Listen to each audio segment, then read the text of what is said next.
Afrique Résurrection, bonjour. On est aujourd'hui le 28 décembre et j'essaie de trouver le compte de Kémy Séba sur Instagram en tapant tout simplement son nom et je ne le trouve pas. C'est le phénomène qu'on appelle le shadow banning. Si tu veux savoir ce qui est arrivé avec le compte de Kémy Séba, reste dans cette vidéo.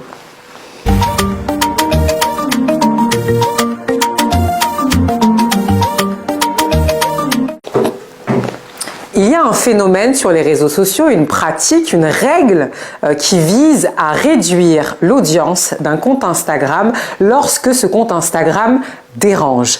Et c'est une mesure finalement qui existe sur la plupart des réseaux sociaux, mais qui est d'autant plus visible sur Twitter et sur Instagram. C'est ce qui se passe en ce moment avec le compte Instagram de Kémy Séba. Et d'ailleurs, je ne pense pas que ce soit la première fois que ça lui arrive, qu'il soit banni des réseaux sociaux. Et on va voir qu'il y a plusieurs degrés de sanctions lorsqu'un réseau social souhaite bannir un compte. Le phénomène dont on parle, c'est en fait le shadow banning qui consiste au fait finalement de réduire l'audience, de réduire la visibilité d'un compte Instagram sur un temps donné parce qu'on a envie tout simplement de le sanctionner.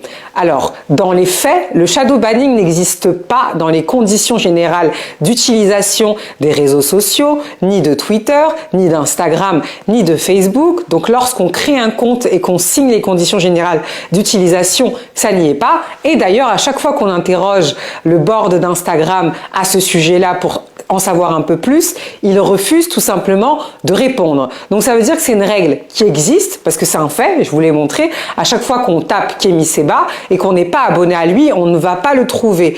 Et c'est arrivé à d'autres personnes. Vous connaissez notamment les déboires de Donald Trump avec Twitter, les déboires également de Kanye West avec Instagram et Twitter aussi.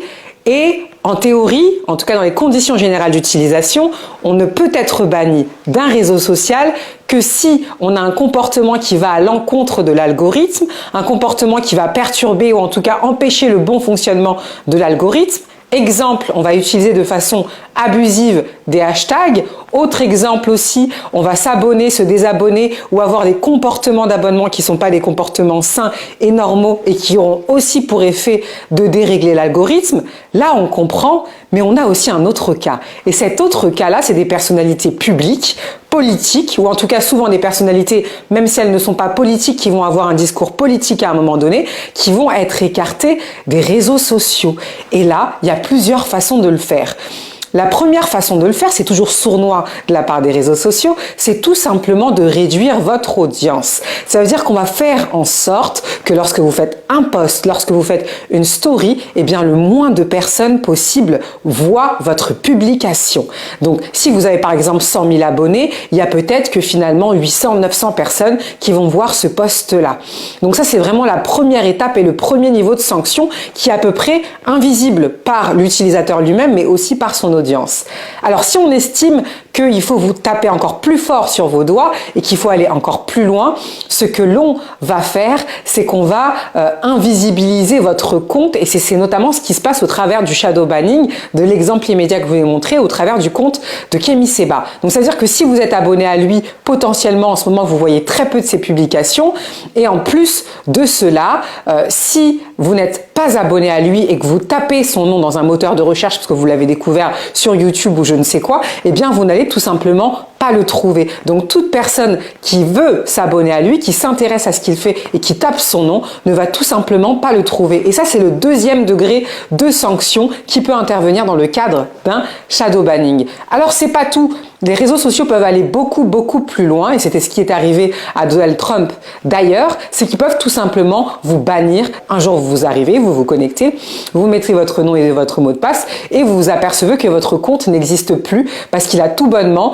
été supprimé de la base de données ou en tout cas désactivé. Donc voilà ce qu'est le shadow banning. Alors si maintenant vous avez un leader, vous avez une personnalité qui tient un discours qui vous parle parce que la richesse c'est finalement la pluralité des pensées et qui se retrouve shadow banné, comment est-ce que vous pouvez le soutenir? Ce que vous pouvez tout simplement faire, c'est de partager un hashtag qui est le hashtag shadow banning avec une mention finalement du compte de la personne, par exemple hashtag shadow banning Kanye West. De cette façon-là, le réseau social en l'occurrence va s'apercevoir que la personne qu'elle a shadow banné est particulièrement soutenue et vous savez que les utilisateurs finalement c'est l'or des réseaux sociaux. S'il n'y a pas d'utilisateurs, ils ne font pas d'argent tout simplement parce qu'ils ne peuvent pas diffuser de publicité. Donc ils sont là en premier lieu pour servir les utilisateurs et si les utilisateurs ne seront pas contents et le font savoir en masse, ça peut changer les choses. Donc en théorie, le shadow banning en tout cas,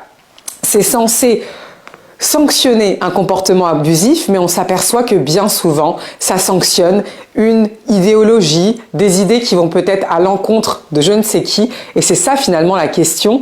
Pourquoi ces discours dérangent? Qui est-ce qui dérange et qui est-ce qui prend la décision de désactiver un compte lorsqu'il s'agit d'un compte influent qui est très suivi et qui rentre dans des sujets politiques? La question reste entière tellement que le silence d'Instagram et du groupe Facebook est assourdissant sur le sujet. J'espère que cette vidéo vous aura plu et qu'elle vous aura permis de comprendre ce qu'est le shadow banning et dans le cas s'il y a une personnalité que vous aimez, un mouvement, une idée que vous souhaitez soutenir, comment est-ce qu'il faut faire pour réactiver ce compte et donner de la force. Je vous dis à très bientôt dans une nouvelle chronique Afro Marketing pour Afrique Résurrection.